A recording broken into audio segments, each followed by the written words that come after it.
Hi everybody, Happy New Year. I'm back again, and I haven't left my festive colors of the holidays. You can see that now with this red. Do I look okay?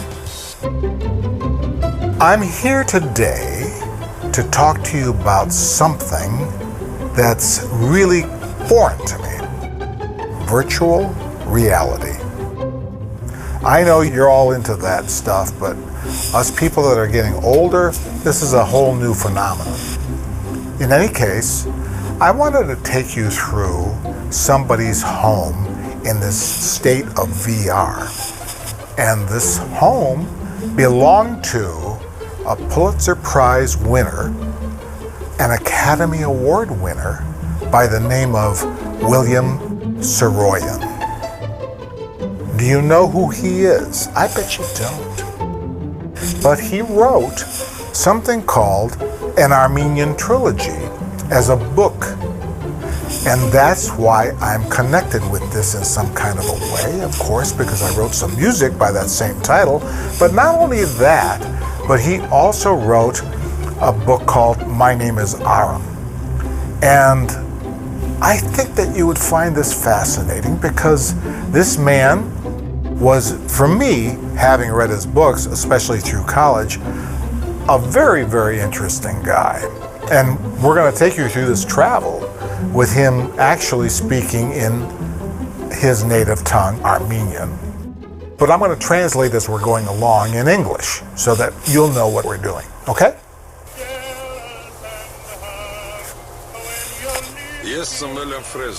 Okay. So now, here we are in Fresno, California. A lot of Armenians in Fresno and Glendale. Although this man, William Saroyan, passed away in 1981, there is a great community of Armenians in Fresno and in Glendale, and of course on the East Coast of the United States. But as he says, he was born between the weeds and the shattered glass. And now we're entering his home. We're going through the front door.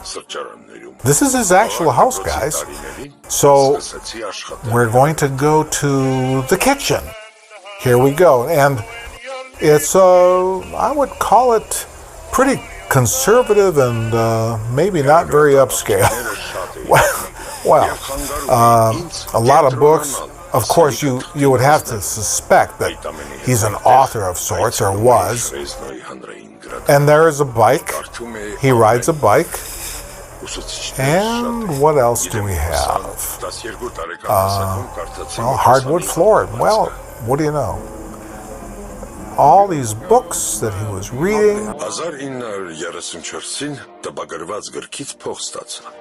He finished his secondary school and then was delivering newspapers. And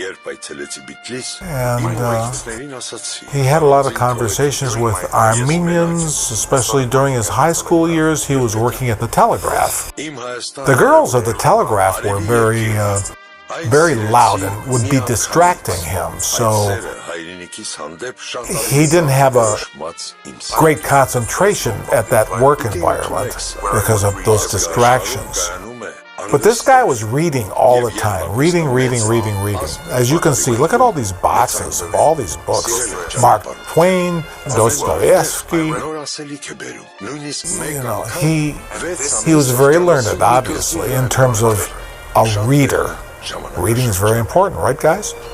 So, now we're looking at him in some pictures. In 1934, he received money for his first written book. Look at all these boxes, man.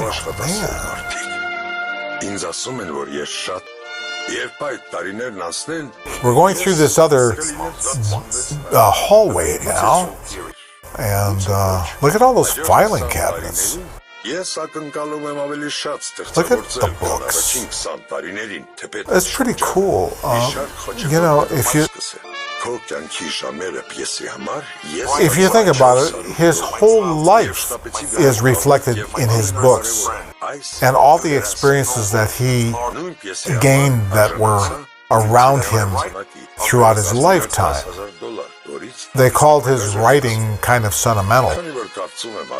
At first, the editors of his books wanted to change his writing, but in the end, they accepted his writing style. Look at that typewriter. Holy schmoly, look at this. Just doesn't end. All these.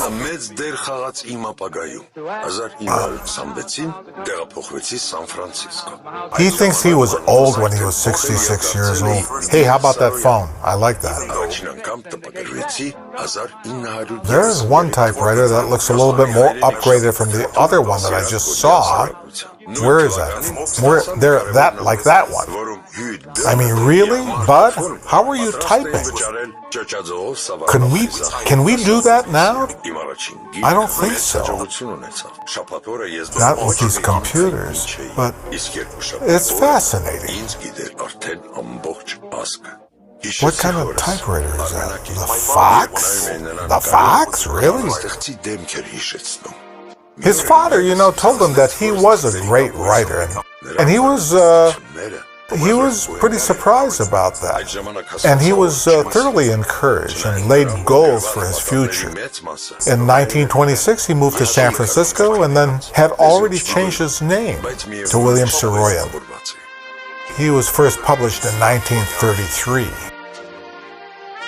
There's his father. That's his father. Armanak Saroyan.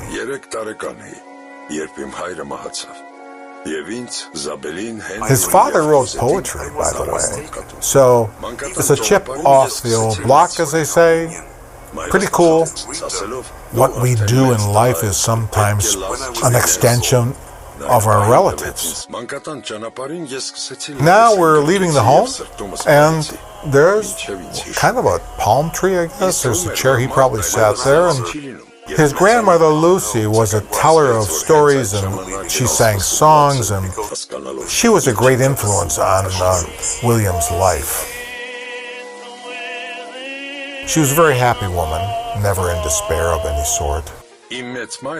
It's rather a modest home, as you can see. There's no opulence of any sort, but in particular given this man's stature. Again, Pulitzer Prize, Academy Awards, and there you go. Love it. I just love it. So interesting. Pretty cool, guys. I don't know about this VR stuff, but whatever. I wonder if there's coconuts up there.